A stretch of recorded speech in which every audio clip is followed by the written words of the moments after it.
Hello there my dear friends, and welcome back to another very exciting Star Wars video. It is I coming at you once again, your favourite galactic hostess, Star Wars Meg.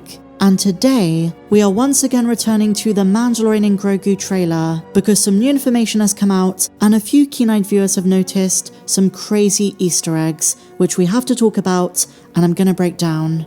I'm also going to be sharing with you a couple of interesting new theories, so it's going to be a lot of fun. Now I have to be candid, I have to be honest with you guys, I'm not the biggest fan of a couple of these Easter eggs. In fact, I think one of them is pretty stupid, and I really don't know why Disney is doing it. But before we take a single step into this jam-packed video, if you've not done so already, please be sure to hit the big subscribe button down below, ring the bell to be alerted every time that I post a new video, but no more jibber jabber, let's dive straight in.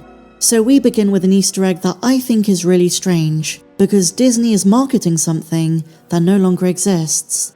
So do you guys remember a couple of days ago when I said that Lucasfilm is going to market Grogu and the Anzellans as a real selling point because of their cuteness? Well, say what you want about that, at least it makes sense, because Disney is looking to sell new toys, t-shirts, there are going to be a variety of different merch lines coming from this movie, and even in the parks, they're doing an interactive experience at Galaxy's Edge that connects to the Mandalorian and Grogu. But what if I told you that Disney just plugged in an advert for the now defunct Galactic Starcruiser hotel? You could argue they're just trying to commemorate it, but that's even more peculiar to me because the Starcruiser hotel was dubbed one of the biggest Disney Star Wars failures ever. It was an underwhelming, sequel-centric, overpriced immersive experience, and while there were some influencers who were compensated, flown out, paid for by Disney to say it was great, the exorbitant price just didn't justify the experience, and most rational Star Wars fans looked at this and said, well, no wonder it closed. What's going on? I just popped through that door and I have no idea.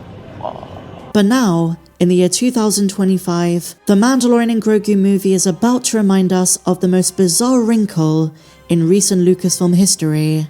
36 seconds into the trailer, fans can see a pair of footsteps walking through a puddle on a mysterious, neon-laden planet, which, by the way, my friends, has been confirmed to be Daiyu from the Obi-Wan Kenobi show. In the reflection of the water, a banner ad for the Halcyon can be seen in the background, directly referencing the Star Wars Galactic Starcruiser hotel. The scrolling commercial shows the Halcyon ship, along with the word Halcyon in Arabesh, seemingly advertising the Starcruiser hotel in-universe. And even though the Starcruiser is the setting of a real-life hotel, in the story of Star Wars itself, in-universe, in Disney Star Wars canon, it has a long history dating back to the High Republic. It was a luxury Starcruiser which we saw in the comics. Anakin and Padme once travelled aboard the ship, so did Leia and Han Solo. So I guess a major question is the Mandalorian and Grogu setting up another story aboard the ship?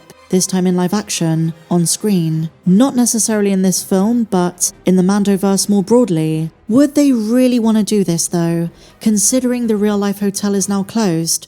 What's the motive? It's not going to generate them any money, so why do it? And I actually saw a really interesting question from thedirect.com. If the now defunct Disney World locale has been referenced in the upcoming film, what is stopping it from incorporating the hotel into the plot? I honestly don't know why the Direct would even suggest this. I can't see a tangible way the Starcruiser would fit into the Mandalorian and Grogu's plot without just being a throwaway Easter egg, but they're suggesting it could mean something more. I'm not going to take that seriously, but if they did do this, it would be a huge mistake. I really hope they don't go this route. It's so weird, pointless, meta, and it kind of proves the point that Star Wars has become too self-referential.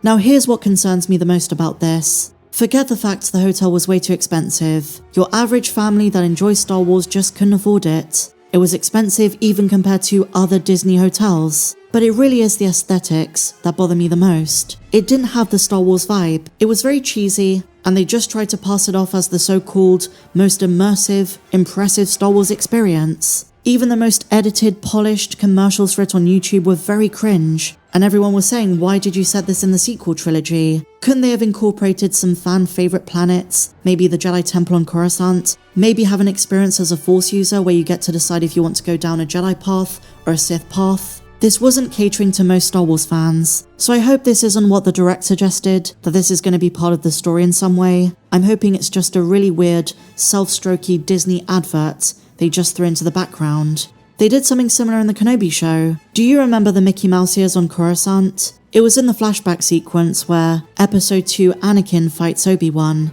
as they're training. So maybe it's one of those things that if you notice it, but if you don't, it doesn't impact the story. But what does is returning to the Obi-Wan planet of Daiyu. Now, maybe I'm overreacting, but I'm really not a fan of this decision. It's a great example of where they might have cut corners, and an example of why the movie might end up so cheap. They're reusing locations from the TV show that looked the least impressive. And so while I do still remain optimistic, and while I do think some shots from the trailer were super impressive, the ice planet, a Delphi base, I'm really worried there's going to be a disparity between some of the wide shots and then those that were filmed in the exact same format as the TV show.